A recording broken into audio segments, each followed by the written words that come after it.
Il y a quelques minutes, une procédure inédite puisque le ministre des Affaires étrangères invite les ressortissants français en Iran à partir sans visa via l'Arménie et la Turquie.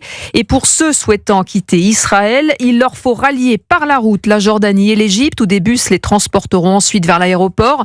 Jean-Noël Barrot tente donc de faire entendre une voix difficilement audible sur la scène internationale, Arthur Delaborde. Oui, parce que Paris tente de dessiner un chemin étroit en maintenant une distinction claire entre deux dossiers qui pourtant se mélangent. Gaza d'un côté et l'Iran de l'autre. S'agissant de Gaza d'abord, le ministre des Affaires étrangères vient de réaffirmer la volonté de la France d'organiser une conférence à l'ONU sur la solution à deux États, avec donc l'idée d'avancer vers la reconnaissance d'un État palestinien.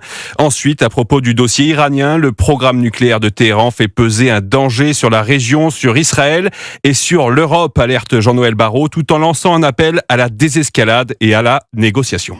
Nous appelons à la retenue, à la désescalade et à l'arrêt des frappes des deux côtés. Et c'est pourquoi nous appelons au retour des négociations.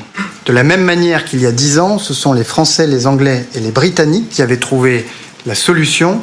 Nous nous tenons prêts à apporter notre compétence, notre expérience sur ce sujet et notre constance pour mener les discussions avec les parties prenantes. Et un premier pas vers une initiative diplomatique européenne semble se dessiner avec un rendez-vous qu'à ce stade, Jean-Noël Barrot ne confirme pas, mais que Téhéran a annoncé ce matin une rencontre demain à Genève entre les ministres des Affaires étrangères iraniens, français, allemands, britanniques et la chef de la diplomatie européenne.